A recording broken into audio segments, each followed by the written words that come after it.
इदारा माने Sindh employees alliance जे platform ते हे जेका तहरीक जारी आहे गुज़िरियल 2 महीननि खां ऐं असां कोशिशि कई त असां इदारा बंदि न कयूं ऑफिसूं बंदि न कयूं असां वेकेशन में तहरीक शुरू कई ऐं अगस्त में असां इदारनि जे ॿाहिरां कारो झंडो आहियूं हाणे 25 सालनि बंदी या मुलाज़िमत बंदी पर गवर्नमेंट को नोटिस न वरितो असां 25 अगस्त ते हिकिड़े ॾींहं लाइ तालाबंदी जो ऐलान कयो गवर्नमेंट को बि नोटिस न वरितो मजबूर थी 23 सेप्टेम्बर खां 27 सेप्टेम्बर ताईं मुकमिल तालाबंदी तमाम तरह ऑफिसूं इदारा बंदि पर हे अवामी हुकूमत जो नारो हणंदड़ माण्हू 5 ॾींहनि में को नोटिस न वरितो आख़िर तव्हां मीडिया जा दोस्त ॿुधायो त ॿियो त असां को हथियार कोन्हे सवाइ हिन तालाबंदी खे मजबूरन असां हुनखे एक्सटेंड कयो ॿ टे ॾींहं अॻे कंहिं साफ़ी दोस्त जे सुवाल ते पार्टी जे चेयरमैन बिलाल भुट्टो CM खे चयो बाबा मां त सोचे नथो सघां त एॾो वॾो ज़ुल्म पेंशन ख़तम 120 साल हिकिड़ो माण्हू पेंशन पाकिस्तान जी उमिरि 78 साल 120 साल जो मिसाल था कनि अफ़सोस आहे मूंखे हिन ॻाल्हि जो जॾहिं पार्टी जे चेयरमैन जो CM नोटिस न वठंदो त पोइ लखे मुलाज़िम CM खे जाॻाईंदा बि ऐं CM खे इहो महसूसु कराईंदा त नोटिस कीअं वठिबो आहे हीअ प्रोटेस्ट 6 अक्टूबर ताईं मुकमिल ऑफिसूं तालाबंदी रहंदी 6 अक्टूबर ते बिलाल हाउस जे ॿाहिरि असां 1 ॾींहं लाइ न वञी रहिया 2 ॾींहं लाइ न वञी रहिया लखे मुलाज़िम ऐं मुकमिल प्लानिंग सां वरी गवर्नमेंट जेतिरी बि वाटर कैन जूं गाॾियूं बीहारे शेलिंग बीहारे गिरफ़्तार करणो अथनि मूं हिकिड़े खे गिरफ़्तारी जा मसइलो हल कोन थींदो जे ही सम्झनि था त मसइलो हल थींदो नोटिफिकेशन निकिरण सां हीअ तहरीक एॾी वॾी तहरीक आहे जंहिंखे हे झुकाए ख़तमु करण जो ख़तमु त परे सोचे बि नथा सघनि जेसि ताईं सिंध जे मुलाज़िमनि जा मसइला न थींदा सैलरियूं न वधंदियूं DRA न मिलंदो ग्रुप इंश्योरेंस न मिलंदो पेंशन रिफॉर्म्स मुआशी कतरा मुलाज़िम जो इहे सभु नोटिफिकेशननि खे वापसि वठणा पवंदा अॼु न त सुभाणे वार थी ख़राब थी पोइ जो वठनि ॿिए तरह त अॼु वठनि मां सिविल सोसाइटी खे अपील थो कयां सिविल सोसाइटी जे दोस्तनि खे अपील थो कयां त तव्हां असांखे चओ था तव्हां इदारा बंदि करे छॾिया सिंध जी एजुकेशन डिस्टर्ब आहे सिंध जे लखे माण्हुनि जा कम नथा थियनि तव्हां गवर्नमेंट ते प्रेशर रखो न तव्हां गवर्नमेंट खे चओ हिन जा मसइला हल कयो त असां पंहिंजे इदारनि ऑफिसुनि वापसि ॾींदासीं सिविल सोसाइटी खे अपील आहे त हिन मुलाज़िमनि सां गॾु बीहे हिननि माण्हुनि जो फ्यूचर ख़तमु करणु वञी रहिया आहिनि पूरे पाकिस्तान जे अंदरि कंहिं बि सूबे में हे पेंशन रिफॉर्म्स कोन्हनि पोइ सिंध में कहिड़ियूं खीर जूं नदियूं वयूं कहिड़ियूं हुननि डेवलपमेंट कयूं हे सिर्फ़ु जेका करप्शन करे रहिया आहिनि उनजो 50% करप्शन जो हिसो घटाइनि न असांजा मसइला हल थी वेंदा त सिंध जे एजुकेशन जी जेका हालत आहे ॿियनि सूबनि खां तमामु ख़राबु आहे इहा मुसलसल इलाही साल असां वटि बदकिस्मती आहे त असां वटि अनपढ़ियल मिनिस्टर लॻाया था वञनि हिकिड़ो हींअर अदीब शाइर जेको पंहिंजे पाण खे सलाह जो मिनिस्टर लॻो आहे सिंध जी एजुकेशन जी जेका पोएं साल 2 सालनि खां वञूं त उन्हनि में जेके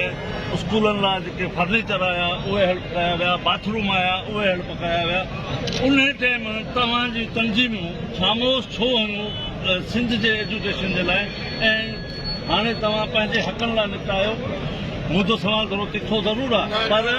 इन में असां हिकिड़ी जेका शइ आहे उहा असां तव्हां खां पुछण था चाहियूं छो असांखे सिंध में सिंधियुनि माण्हुनि सां इहो ज़ुल्म कयो पियो वञे इन जे बारे में तव्हांजो सुवाल तिखो कोन्हे मां वेलकम थो कयां तव्हां को बि सुवाल उठायो आहे ऐं सिर्फ़ु सिंध जे मुलाज़िमनि जे मसइलनि लाइ मां न निकितो तव्हां सिर्फ़ु एजुकेशन जो क्वेश्चन पर हीअ अलायंस 40 डिपार्टमेंट जो कठी जंहिंजो नालो आहे सिंध एम्प्लॉइज अलायंस पर एजुकेशन जे अंदरि जिथे बि करप्शन थी तव्हां मुंहिंजा इंटरव्यू बि ॾिसो तव्हां मीडिया ॾिसो असां हर वक़्तु इहा पॉइंट आउट पहिरियां असां पंहिंजे ॿार स्कूलनि खे ऑन कयो आहे पहिरियां पंहिंजे इदारे खे ऑन कयो आहे पंहिंजे मुलाज़िम जा मसइला 3 नंबर ते रखिया पर हाणे सम्झो असांजो गिरह जेका पेंशन ख़तमु थी थिए ॿियो रस्तो ई कोन्हे तव्हां ॾिठो जनरल ज़िया जे दौर में 1983 में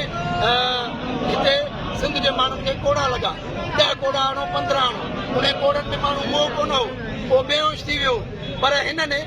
पीपल्स पार्टी जे माण्हू जेका माड़ी तारीख़ कराई हींअर अहिड़ो मुलाज़िमनि खे कोड़ो हयो अथनि न जीअनि न मरनि मां तव्हांखे यकीन थो ॾियारियां असां कॾहिं करप्शन जी हिमायत न कई आहे तव्हां मूं वक़्तनि चयो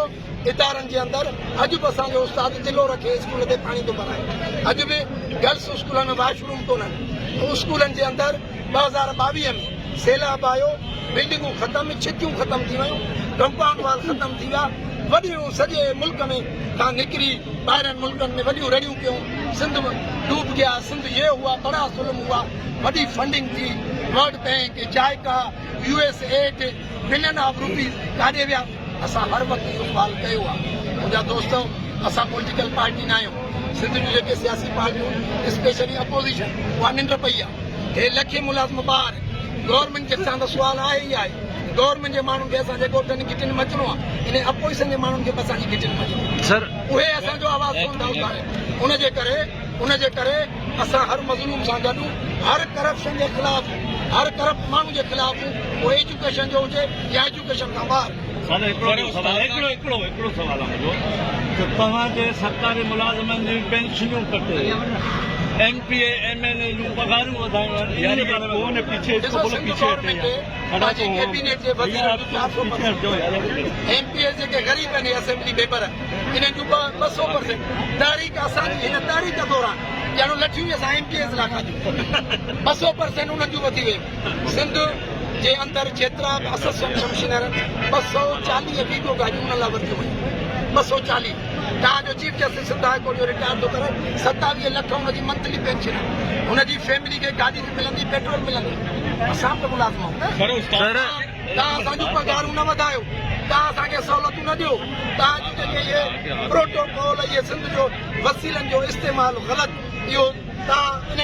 तव्हां खां पब्लिक बि पुछंदी, ख़ुदा जी ज़ात बि पुछंदी, पर मुलाज़िमनि जो हज़म थियल गिरह पेंशन कॾहिं बि कटण तव्हांखे तमाम सियासी पार्टी जो ग्रुप इंश्योरेंस का जो मसला है, उसके लिए आपने क्या लाए अमल तय किया है? देखिए, ग्रुप इंश्योरेंस हमारा अपना पैसा है, ये टीचर नहीं, उनके हर महीने की सैलरी से डिडक्ट होता है। 60 साल पे जब हम रिटायर होते हैं हमें चेक मिलना चाहिए ना। ये बलोचिस्तान सूबा जिसे ये पसमानदा कहते हैं, जहाँ लिटरेसी रेशो भी कम है, 4th नंबर पे बलोचिस्तान की लिटरेसी, वो रिटायर मुलाजिम को चेक देते हैं। और सिंध के गवर्नमेंट सिंध के मुलाजिम के साथ बड़ी जाती है। 4टा डिमांड में ये इशू भी शामिल है। 4 इशू है हमारे। DRA, मुलाजमे की सैलरी बढ़ाई जाए, ग्रुप इंश्योरेंस दिया जाए, पेंशन रिफॉर्म्स के नोटिफिकेशन वापस, 4 इशू पे हम लड़ रहे हैं। सर तव्हां खां हिकिड़ो सुवाल आहे, जेके सिंध जूं जेके अपोज़िशन पार्टी जे अॻुवान आहे या सिंध जी आवाम खे तव्हां कहिड़ो उनखे दावत ॾींदो एहतिजाज में, या कोई कहिड़ो पैगाम या मैसेज तव्हां ॾियणु चाहियो था? माण्हुनि खे, सिविल सोसाइटी खे, जी सर, हिन मकतब फ़िक्र जे सभिनी दानिश्वरनि खे, जेके आले इल्म आले कलम माण्हू, उन्हनि सभिनी खे दावत थो ॾियां, जीअं मीडिया जा दोस्त हिन मज़लूमनि सां गॾु वञे, तव्हां असां सां गॾिजी वञो। सिंध जे मुलाज़िमनि सां, सिंध जे उस्तादनि सां, सिंध जे डॉक्टरनि सां, एजुकेशन, रेवेन्यू, हेल्थ, जेतिरा बि डिपार्टमेंट, उन्हनि मुलाज़िमनि सां ज़ुल्म आहे। कल्ह तव्हांखे वोट करण वारा इहे माण्हू, उनजे करे इन्हनि सां गॾु थियो, असांजा मसइला हल थियनि। सिंध जे तमामु तर बार्स खे गुज़ारिश थो कयां, असांजा मसइला सवलाई सां हल थींदा, असां पंहिंजे दफ़्तरनि वापसि हलाईंदा।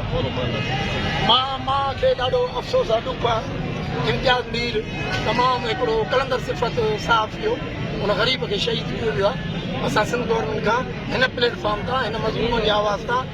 जे प्लेटफॉर्म तां डिमांड था कयूं त हुननि जे कातिलनि खे केतिरे किरदार ताईं पहुचायो वञे, हुनजी फैमिली जी फिनेंशियल सपोर्ट कई वञे, मुंहिंजा नंढा नंढा ॿार हूंदा, हुनजो औलाद, उन्हनि जी इख़लाक़ी सपोर्ट कई वञे, हर मज़लूम जी सपोर्ट कई वञे। हे तारीख़ में पहिरियों दफ़ो न थियो। खोड़ सारा जेके आले इल्म आले कलम माण्हू न, उन्हनि ग़रीबनि खे जेको सच ॻाल्हाईंदो, सच लिखंदो, उन्हनि खे हटाए थो वञे। असां सच ॻाल्हायूं था, सच ॻाल्हाईंदासीं। तुंहिंजो अलाह पाक जो कोर्ट जो